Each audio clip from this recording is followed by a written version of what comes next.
Hey everybody, welcome to Baker Banter, our sports podcast. Welcome Trey and Trent. Was that a little southern accent I heard there? Howdy y'all. Trent back from the south. Howdy, howdy. Uh, Yes, I am back after a marketing trip for the Bearded Baker Banter. Posted some of our QR codes down around Broadway, a couple places I visited. Where stickers were present. So in Nashville, not Broadway. Yeah, sorry, yeah, Broadway Street in Nashville. Sorry guys, but yes. Yeah, Trent, you were a little vandal this weekend. You're sending us quite a few pictures of Hey, you slapping some stickers everywhere. You know what? I'm just trying to contribute. Just trying to contribute. Trying to broaden our audience. Bring up some. That's right. Some southern listeners to our insights. Hey, and real quick, kind of touching on that too. Thank you, everybody. We've actually really branched out this past month. We've had a great month. A lot of listens here, so really appreciate all the love in terms of the numbers and analytics. Kind of looking at things. Again, feel free to give us a tweet. Anything you want to hear us talk about, anything you might have questions about. We love to hear from some feedback from everybody. So great month here, continuing through July here. So, but yeah, welcome guys. We're gonna get right into some UFC. A little bit recap here before we get into our booming topics of things. Big UFC card this past weekend on Saturday, UFC 290. Really lived up to the hype. Any takeaways that you guys really kind of thought and looked at and said, "Whoa, I can't believe this"? What were your takeaways from UFC 290? Well, Tyler, I think you hit it on the head. It really did. Really lived up to the hype. I think it was a great card. There were 4 fights that finished under a minute. Yeah, under 40 seconds. Not only that was it exciting, but there were also great fights that went the length too. Yeah. So I had a little bit of everything. Yeah. My biggest takeaway from it was, really, I didn't think Brandon Moreno had that in him. That quality of a fight. Yeah.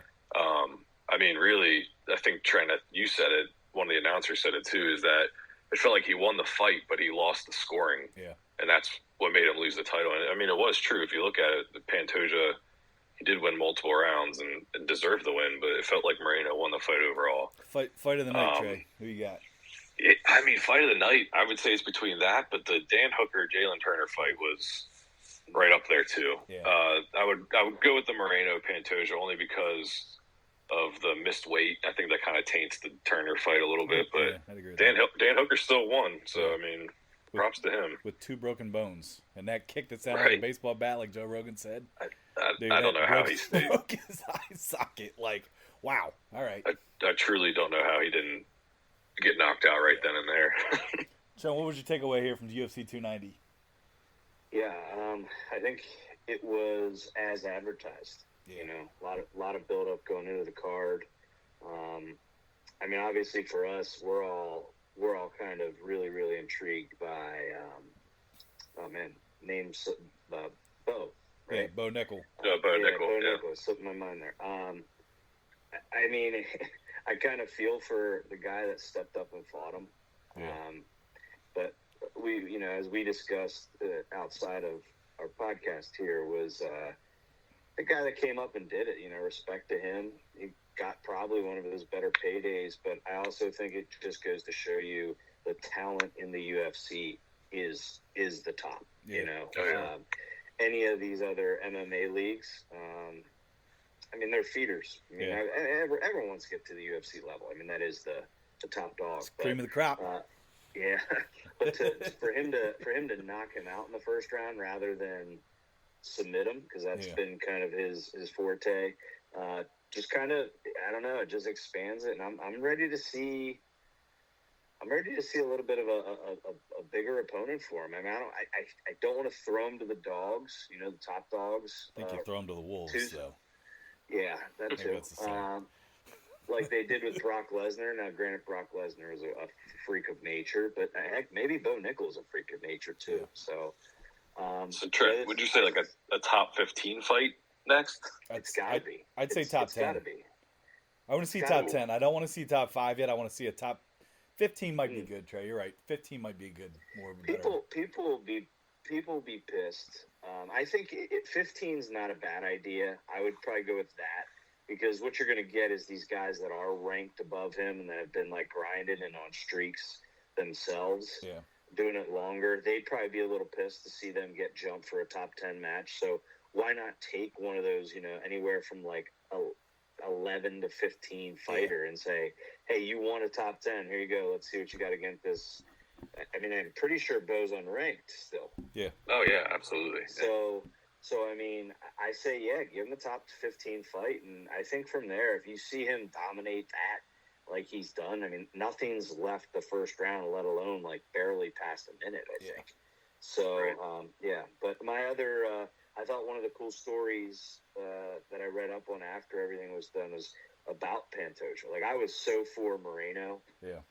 I like the guy. I just do. I think he's a humble guy. He's not very arrogant, from my opinion. But Pantoja was literally, what he said, driving for DoorDash like a couple weeks back. He even said, he goes, if you knew my story, everybody would be a fan of me. And I think he really kind of outlined that, especially, when he asked his father if he's proud of him. It was like pretty emotional. Yeah, so like, how do you like? It's just that to me is unbelievable. Yeah. That's happened. And then honestly, here's what I'm going to ask you guys real quick: is after we all saw the main event, Volkanovski. Yeah. Pound for pound number one fighter. I still give it to John Jones, but that's a little bias aside. But no, Volk is definitely a guy that I don't know, man. I really thought Rodriguez would give a little bit more of a fight, and he showed little quick spurts, but I describe Volk as like he's like a pit bull almost, where he's so disciplined and just is constantly. I loved how he switched his stance constantly, and it was to keep Yair Rodriguez's legs from having, from being able to kind of come up and kick him. When you watch a fight, because Big John and I were actually talking about it while we were watching it, I said, look how many times he switched in his stance, and it was to keep Rodriguez off balance. So it's hard not to say Volk at this point in time, especially because John Jones has really only had one fight. But if John Jones beats Miocic coming up here in the next, couple months, I don't know. That'd be a tough one. But the only thing that I could potentially, because I've already made it clear to you guys, the only thing that could potentially, because I'm saying Volkanovski is the pound for pound fighter. Yeah. The only thing that John Jones has is he has moved up in weight class now and won. Yeah. Whereas Volkanovski, I mean, granted, now that brings a whole other debate of.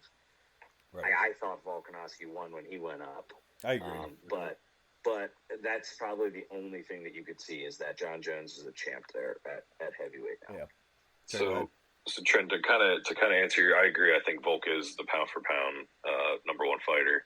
And I read a quote from George St. Pierre today that kind of, I think, nailed it on the head.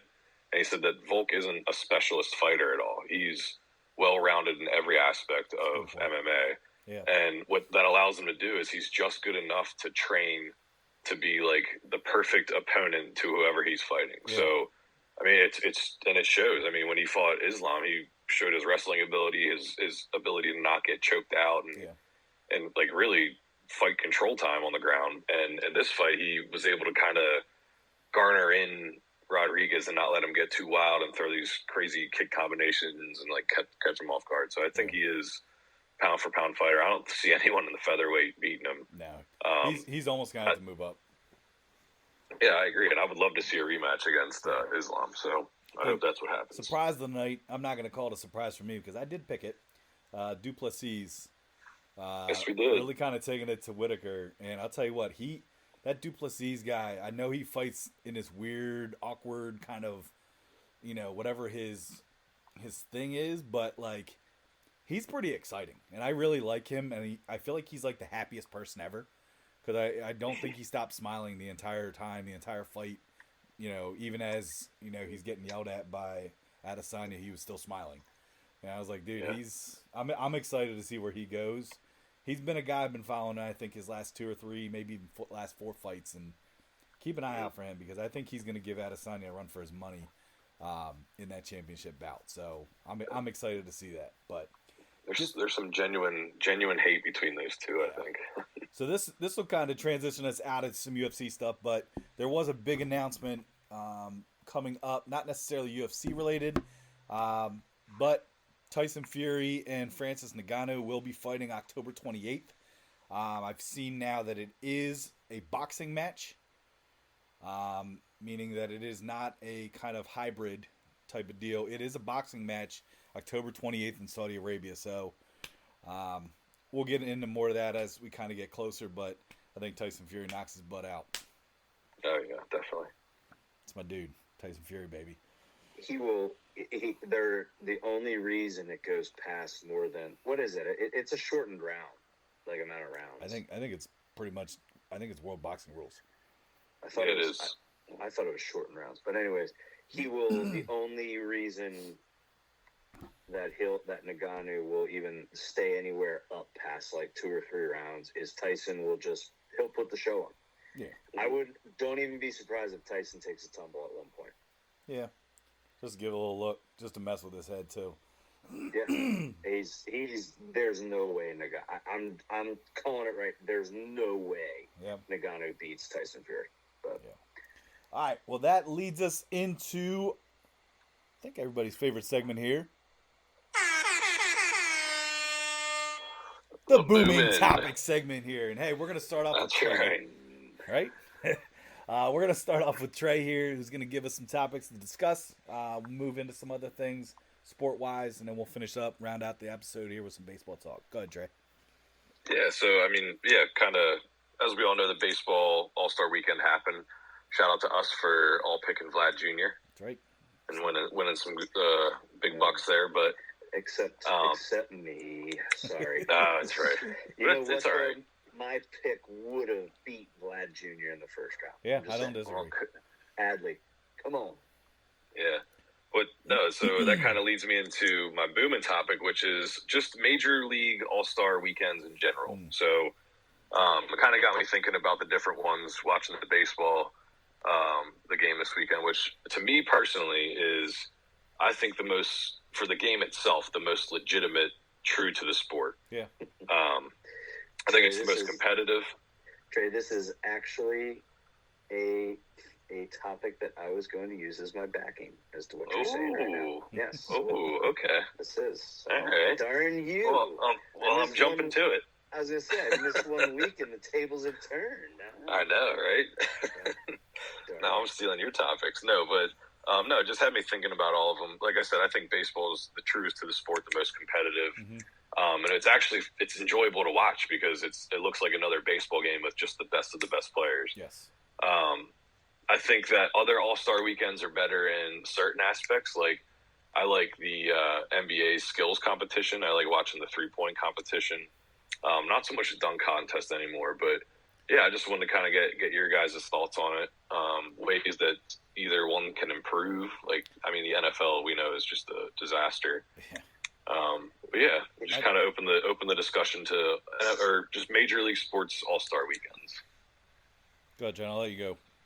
So this was my backing was the fact that as much criticism as the MLB gets for kind of losing the entertaining aspect of the sports world, their all-star setup and all the game, the home run derby, heck, even I know nobody really watches this, but the celebrity softball game, everything is done right. Like, everything's done right. I don't watch a single thing for the Pro Bowl in the NFL. Yeah. I don't watch a single thing in the NBA for their All-Stars. But what I will say is I think it's kind of different for those other sports. It's kind of like the nature of the game. Yeah. Whereas I'm not saying baseball you can't injure yourself, but I think it's a lot more likely in basketball and football. And so the nature of the game kind of allows them to have as close to a real game as possible. But I'd echo that too, because I think it also because there are repercussions for the winners and the losers. in terms of not anymore. They did away with that. Yeah. So then, what's the All-Star game no longer determines home field advantage? So okay, so then what's the point then of? It's just a game now. You're sure that's gone away this year? Yes, Tyler, and that was one of the things I was going to bring up is to improve. I think the NFL they have. Well, I mean, like Trent said, none of the players are going to play another tackle football game and risk injury for a Pro Bowl. So I mean, it's really hard to get the NFL to do really anything. But I think adding a little something to it, I would love bringing back the MLB home field advantage in the World Series thing because I think that brought a lot to it. But now, like looking at it, this was the lowest rated in terms of viewers. It's literally set records 2016, 2018, 19, and then 22 and 23. This is now the lowest viewed All-Star game in terms of the MLB stuff. Wow. So I mean, which I thought was interesting too because I think we've all talked about how I think some of the pitch clock stuff and things have actually improved it, made it a little bit more entertaining. I was surprised to see that the viewership was that low because there was a lot of talent, and if anybody that does follow baseball, I think there was it was an interesting game to watch. I mean, obviously it came down to the wire. Plus, adding on the fact that if you actually are tied, you don't do extra innings. You have a home run derby, which I think is a freaking awesome little add-on. But I don't know. I mean, everything about the NFL All-Star Weekend stuff is terrible. I think the NBA's just become a showmanship of how can we make LeBron James even more famous. I don't view it as a real game. The skills competition, dunk competition, I mean, everything's really gone downhill a lot. And I really feel like, especially like Trey, you mentioned the dunk competition, because nobody really dunks like they used to back in the day. Everything now is a three-point shot. So I think that kind of, tones down the dunk contest. I think the home run derby is exciting as hell to watch. And that was a lot of fun. I mean, those guys were really, they were tanked. You watch Vlad after he was done. Do you like this format better than the one where they used to have like 10 outs and they were playing against everyone? Or how do you like? Because I don't know if I like the bracket style. I don't know if I like the bracket style, but I'd almost say give the guys three minutes and then take your top four. Yeah. That way you're kind of going against everybody, because then guys like Rutschman, right, who put on a show, probably he would have made it. Yeah. I think he would have been fourth. So I don't necessarily like the bracket style, but I do like the 3-minute thing. And they gave you the option to watch, the balls and distance and everything on ESPN2. So if people are complaining about that, then go watch ESPN2. I like the fact that there was the excitement that you could see the guys hitting home runs. But yeah, I think the MLB All-Star Weekend really. And you could also make the argument too, though. The NHL's done something right too. That's another All-Star Weekend that we didn't really bring up. But good point. I would say that's second for sure, and that's a physical sport. Mm-hmm. So, like I said, when it comes to the game, I think the MLB is the best. But I like the home run derby, but I think I like the old tie. I like your idea of just taking the top after 3 minutes, have them not have the bracket. But I think the MLB could do a lot more with more than just the home run derby. Like they could do longest throw, like bunt, with a crow the bunt contest. You could do fastest to run the bases. Yeah. Like you could do a lot more stuff that and capitalize on it, because the home run derby, I watched it. It's entertaining and fun to watch. And maybe some sort of heck, I'd love to see some guys have a running crow hop and see how far they can throw the baseball. Yeah. That'd be crazy. Now, that type of stuff though, risk injury. That's the only. That's my only. You'd have guys willing to do it. You would. I think you would. Yeah. All right.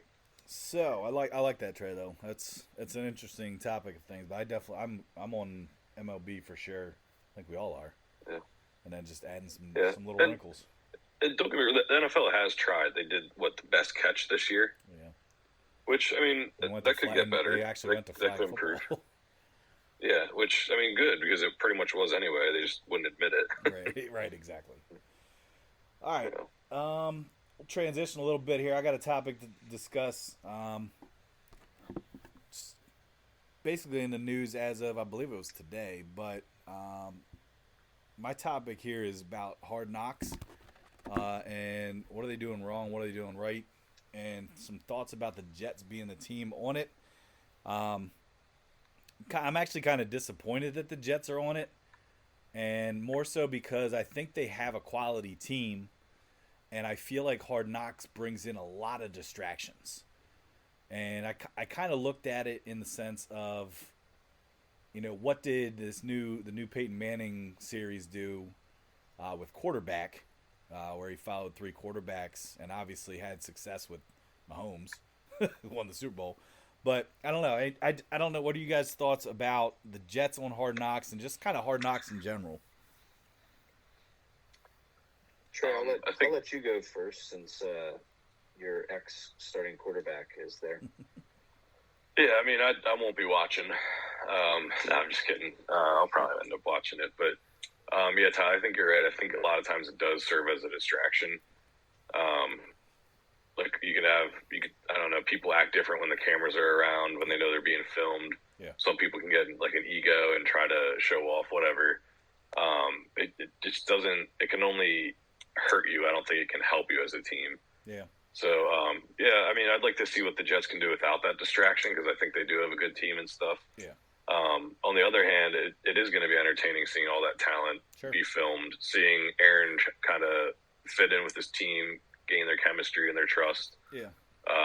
Yeah, so, I mean, I think it'll be good quality, but, yeah, I mean, not too – I think they could have picked a better team just for the, I don't know, the entertainment. And that's what I mean. Like, teams are staying away. They're like, no, no. So, yeah, like, what does Hard Knocks have to do then to change it up? It's like – Yeah. But yeah, I just don't want there to be any excuses for when the Packers end up better than the Jets next year. I think the reason organizations are so worried is I just think they don't want to get caught. They don't want to get caught screwing up, breaking some sort of rule with all the safety measures nowadays. Yeah, that's fair. I think that's the key because now you got cameras at all hours of all meetings. Mm-hmm. You can't really. I mean, we've all been in locker rooms, and what goes on there is kind of like it's you and your teammates and even coaches for the most part. I'm not saying all coaches know everything that goes on, but shout out Northwestern. But but I mean, I think it's a sacred place. I really do, and I think a lot of organizations and probably roster, like the team themselves, are probably like, no, we don't want cameras in here. What I do like about it is it gives some of these guys that are trying to make it some attention. Like that's my favorite part of the show is when you watch the guys that are trying to make the team work their butt off to do it. But I mean, let's be real. You knew the NFL was going to have to be all over that Aaron Rodgers. And especially because remember, the Jets were one of 3 teams that the NFL could force to do it. So how's that? I forget. There is a whole like formula based thing, and there was only 3 teams that the NFL could have said, okay, if nobody's going to do it, we pick you, or we pick you, or we pick you, and the Jets were one of those teams. And I think it all relates back to playoffs or something. Like there's playoff implications and something else. But the Jets were one of those teams, and that's when it came out that those were the 3 teams, it was like, oh, everybody knew the Jets were going to be the team. Just because of everything surrounding it. But I don't know. It's interesting. I will be interested. I'll tune in. I think I go back to the aspect of I don't know how much you need to see everything in the locker room because I agree with you, Trent, about the sacred, locker room being a sacred place kind of thing because it's you and your teammates. I go back to the aspect. I think they should actually just have an entire game. It's on HBO, right? Have an entire game just completely mic'd up, and you just hear everything, players and everything that just goes on in terms of language and everything else. I'd watch a game. I'd watch that game each week. There would be a lot of canceling out there. Cancel culture. Man, what those guys say when they're hand-to-hand combat, man, that would be honestly some very good entertainment to hear a full game mic'd up. Yeah, man. I guess it'd just be super tough to make sure you don't pick up on calls, but That'd be the tough thing. But and just to kind of real quick touch on this, and then we can move. Unless Trey, you want to add something to it? You said. Yeah, I was gonna ask if you guys could pick any team other than your own team, who would you want to be in the Hard Knocks team this year? Yeah. There's nothing better than the opening speech of saying you could have one butt cheek and 3 toes. We're still going to knock you on your ass by Dan Campbell. Sorry, explicit. Yep, there we go. But, there it is. We knew it. We knew it was him. Nothing better than Dan Campbell. Yeah. I would have loved to see that again. I'm okay with that. I don't think the Bills would have been a bad team, just with how close they've been. And everything surrounding them with Hamlin and everything else, it's like that wouldn't have been a bad team to see. Because I'd kind of like to hear what Stephon Diggs has been thinking, because he's very, I don't know. He puts out some social media things that it's like, what's really going on? But I'd probably say, but who would you say, Trey? Yeah, I was gonna say the Bills are a good one. I was gonna say Bills or the Chiefs.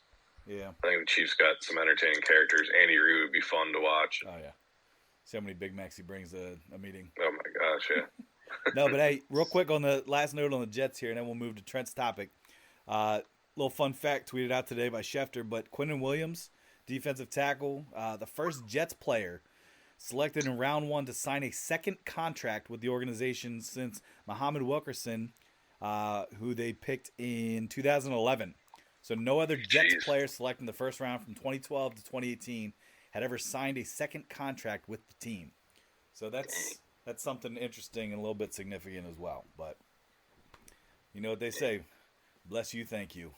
Yes, I was hoping somebody would bring that up.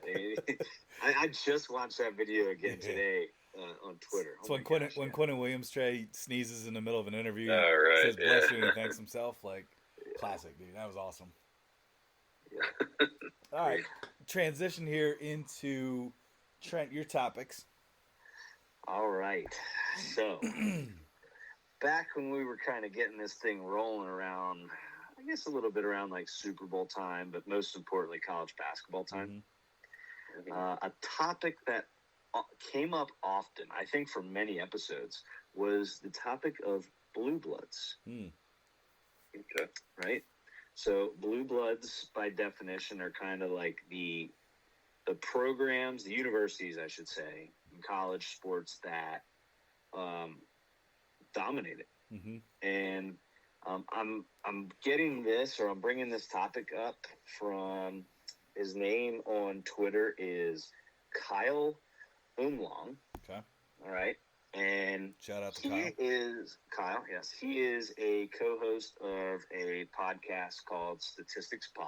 Cool. He's literally a data analyst, and he is a college football statistic expert. Okay. I guess he's claiming that. I mean, the guy goes into incredible details, but his article caught my attention, and I wanted to kind of run it by you guys on who he identifies as the college blue bloods for college football. Okay. Now, do you want to? I will say ours or first, or are you going to read his first? So I'm gonna tell you this right now. I'm just gonna give you a little background information on what defines a blue blood, more like in the statistics realm of things. I'll keep it as quick as possible. I will say that based on his scoring system, 8 make the cutoff. 8 universities do. Okay. These 8 teams have won 53% of the AP national championships and have been ranked 70% of the entire AP poll era. Other things that he takes into play here, and it's pretty incredible. I will share with you guys the resource, and maybe we could even share it out with our account on Twitter, because he actually weights things, different values and everything. So he accounts for, here we go, wins, weeks ranked number 1, conference titles, bowl wins, major bowl wins, national titles, postseason awards, such as All-Americans, Heisman winners, and runner-ups. And then he even gets into professional achievements such as like College Football Hall of Fame, NFL draft pick, first round pick, Pro Bowlers, All Pros, and NFL Hall of Famers. So all of those things that I just rattled off actually have like a weight to them, like a multiplier. So however many for example, Heisman's are times 3, right? Okay. So they're worth 3.00. So if you had 6 Heisman winners from your university, that you get 18 points in that category. Okay. So there are 8 universities. Would you guys like to at least try to name? You want to try to name all 8, or you guys want to give me like your top 3? I mean, I got can 6. Can me and Tyler kind of collaborate? I'm not. Can me and Tyler collaborate? Yes. No Googling. Go ahead, Trey. All right, Tyler. I think we can agree that Alabama is on there. Yes, Alabama. Trent, can you confirm Alabama? Yes, okay. Alabama. Okay. Trey, I was gonna say Oklahoma. Ooh. I would hold off on Oklahoma right now. I would say Notre Dame. Notre Dame is in there. Okay. Oh, sorry. I'm giving them to you. Yeah. That's all right. No, that's good. Tyler, how do you feel about Michigan? I'd hold off on Michigan. Okay, what about Ohio State? Yeah, Ohio State for sure. Trent? Ohio State is in. Okay. Okay. Trey, Miami. Florida? Yeah. Yeah, I guess. Yeah. Not Miami, Ohio. Big Ben, dude. I would like that. Miami? Yeah. Wrong. What? Wow. Okay.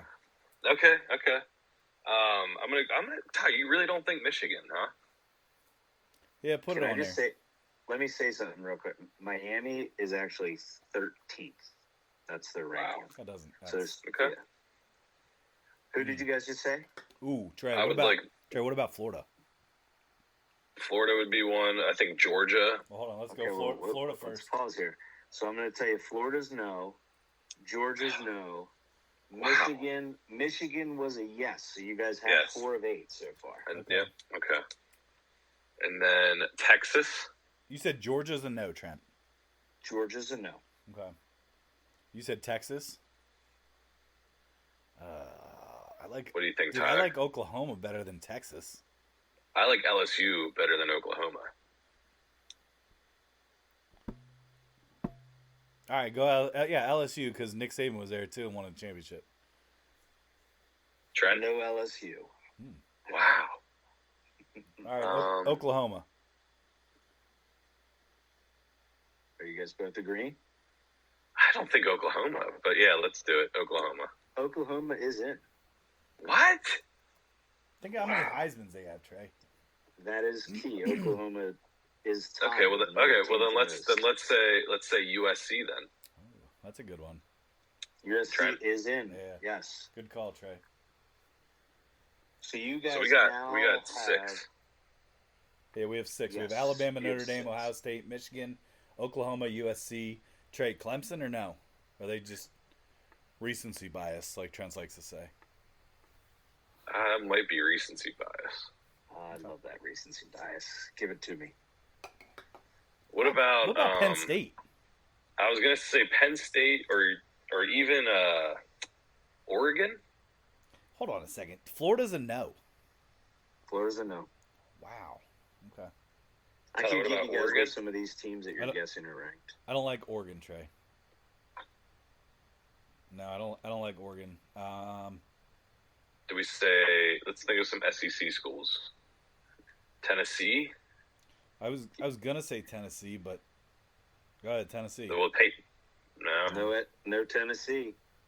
Ole Miss. No. Get out of the SEC. Dude, your last 2 aren't in the SEC. That's a terrible guess. Okay. Ole Miss. I just gave you last 2 are not in the SEC. I know. One of them you guys have mentioned. I think it is Penn State. I think it is Penn State. Go Penn State. Nope. Wow. Clemson. You want me to give you the last 2? Clemson. No. All right. Yeah, give us the last 2. No. I don't want to. I'm going to give you this. I'll give you don't tell it. I'm gonna figure this out. Florida State? Okay. No. And he said no. This is this guy's statistical breakdown to figure out who's a blue blood, and they had it at a certain point threshold. Oh man. Not Michigan State. I can't think of it. It's not. It's not TCU, is it? No.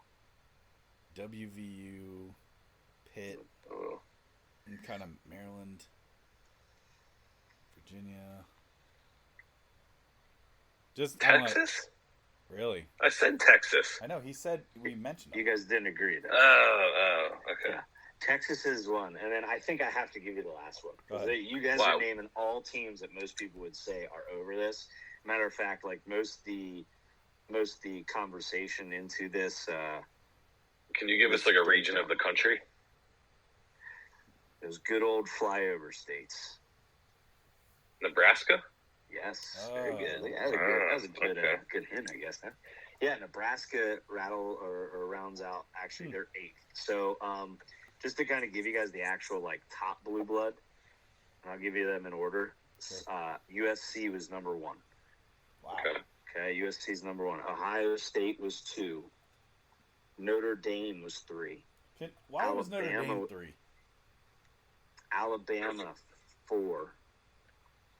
Oklahoma 5, Michigan 6, Texas 7, Nebraska 8. So all those other teams that you were saying that just don't fall in these 8. Penn State was 9, LSU was 10, Georgia was 11, Tennessee was 12, Miami 13, Florida was 14, and then it goes on. Clemson's down in the 20s. Okay. Yeah. It's pretty interesting. Like I said, it's kind of a cool thing to like look at because it has the whole board set up and ranked for every single category, like who had the most in there, and actually rounds out at number 50 with BYU would be number 50 in this rank. Wow. So I don't know. I mean, I just thought that was like something cool to kind of go through, especially because, as you guys know, we debated college basketball blue bloods till we were literally blue in the face. So I just saw this. I was like, oh man, this is right up our alley. So I like that. Top blue blood. Interesting. I like it. All right. So any other topics here? We ready to move into baseball to kind of round out the episode before we get into the second half of the baseball season? Let's do it. All right. Let's do it. So let's get into our baseball topics here. We got bet, think something you love, bail, something you hate, and then backing is what you support right now in terms of trends and things of that sort going on in the baseball world. Trent, do you want to start us off here? Ooh, with our bet? Yeah, start off with something you love. So you're catching me kind of on a coming off my booming topic here. I would probably say for my bet something that I thoroughly enjoyed. I mean, it kind of goes to what Trey was stating earlier.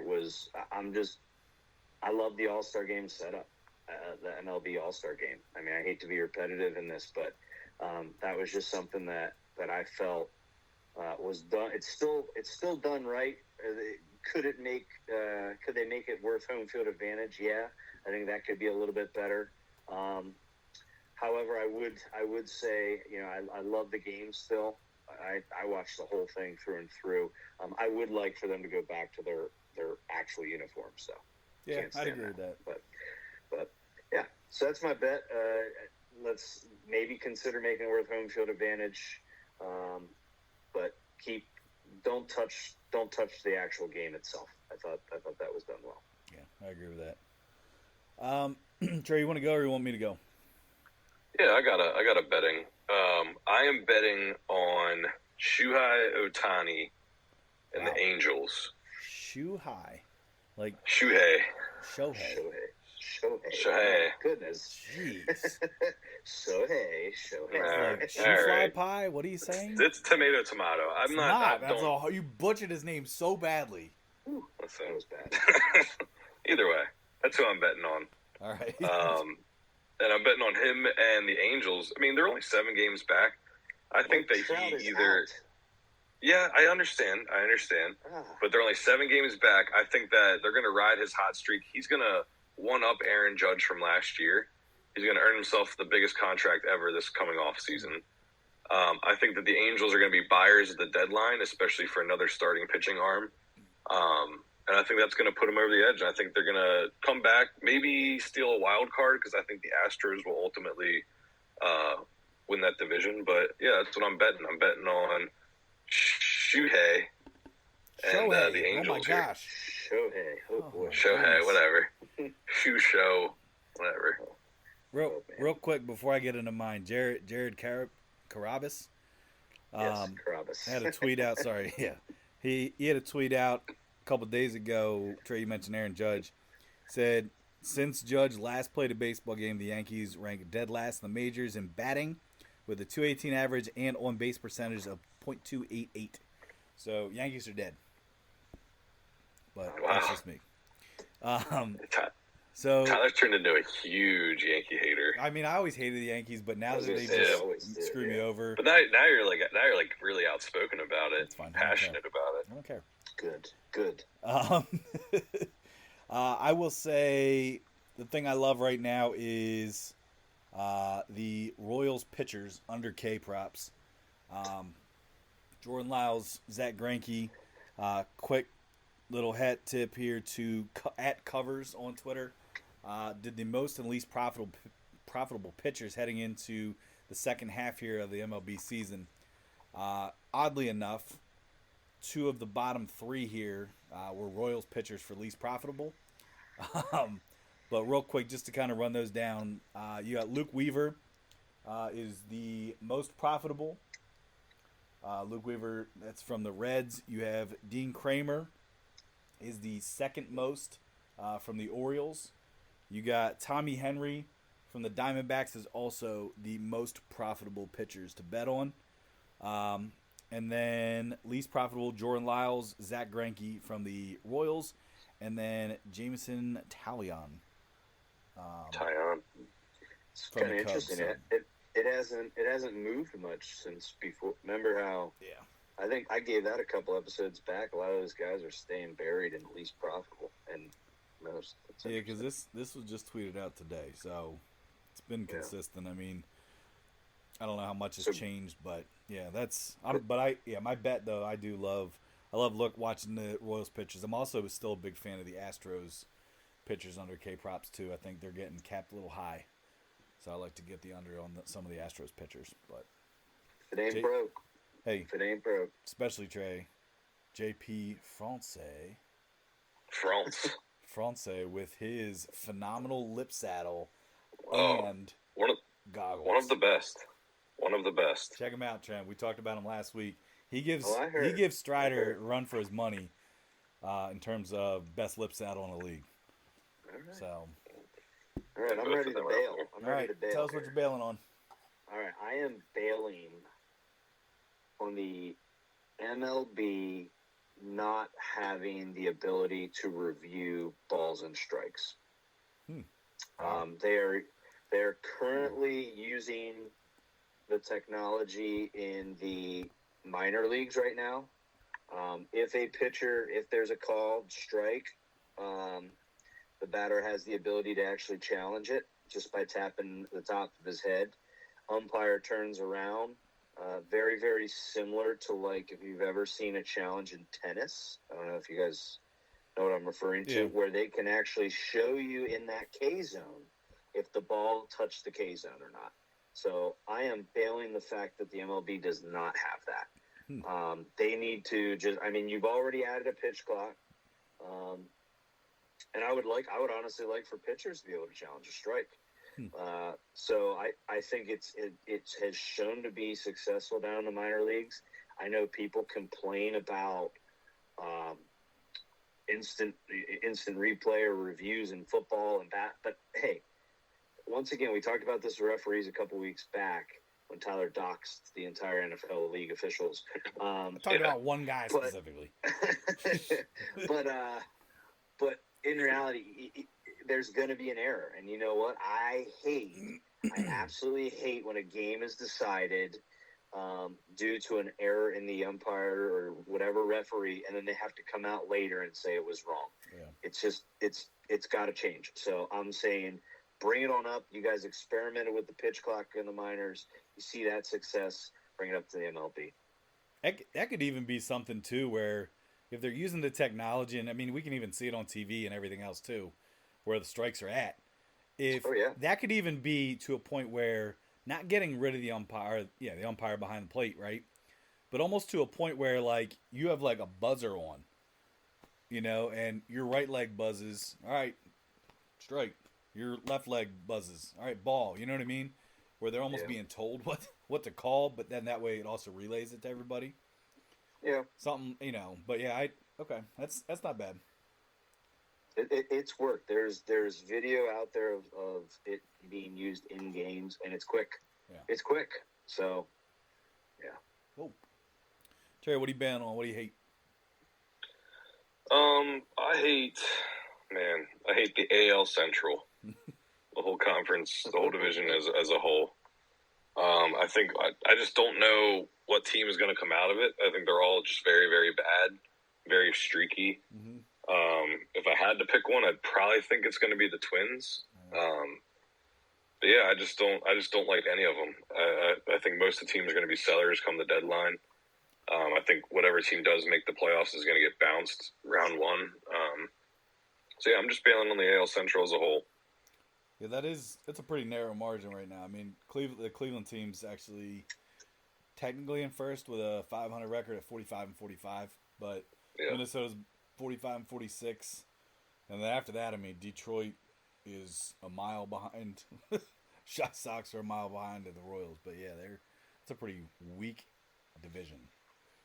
So, yes. Yeah, AL Central, step your game up, man. Figure your shit out. I am bailing on the changing of the rules for the MLB playoffs. Came out that pitch clock was going to be tinkered with, if you will. Thinking the fact that it'll probably be more so because now you're in playoff games, you want more ratings, make more money with advertisements. That's my only thought with it, but they said that there was going to be a change moving into the playoffs, which I think is just bullshit, to be honest with you. Yeah. Tyler, I agree. At first, I thought of ratings right away. They want to extend the commercial time and everything come playoff time, but it was a Players Association proposal, and what's his name? The commissioner, Rob Manfred, is actually not in favor of it and said that the regular season should be played the same way as the postseason. Yeah, should be. Absolutely. Should be. Absolutely. Don't change these guys, these are professional athletes, and some of them are actually figuring out how to use that clock to their advantage. Yep. So you could completely take away maybe a little advantage that some of these pitchers have. Yeah. And in the postseason, it's like that is bogus. You play a whole season one way, and then you get to the postseason and it changes. Yep. Can't do that. So they didn't really specify what it would be, but it sounds like they would just be more lenient instead of calling an immediate strike or an immediate ball, because the fear is they don't want games to end on that rule. Then why make the rule? Then exactly. Like, listen, I'm on board with you guys. I'm just elaborating on this news. Yeah, it's terrible. I know. Terrible. Yeah, that's what I'm bailing. I hate that. I hate the change in the rules. All right, we'll finish things up here with baseball with backing. What are we supporting? Oh, so I didn't want to interrupt the back that thing up or anything. I thought we were I was just trying to protect copyright rules. Or an ad. I know. Oh, you want to go ahead, Trent? Yeah, I'm going to go ahead with backing. I am backing the trade deadline. I love it, and I should also say I hate it to some degree, but I guess the thing that I'm loving about this year is I actually think the Raiders are going to be buyers. How can you not when you have the third? Who? You said the Raiders? I'm sorry. I'm just thinking of my favorite teams. I was like, whoa, I didn't know we were talking about the NFL trade. I was so confused. I'm like, man, we really switched gears. I have my Raiders logo looking right at me on my computer right here. And I don't know. I saw Raiders and said, Orioles, sorry. Orioles are going to be buyers. If they're not buyers, I don't know what to do. I mean, we right now have the same amount of losses as the Rays. Okay, we don't have as many wins, but we have the same amount of losses as the Rays. We have the third best record. We were just voted, by the way, as the most likable team in the MLB. I saw that.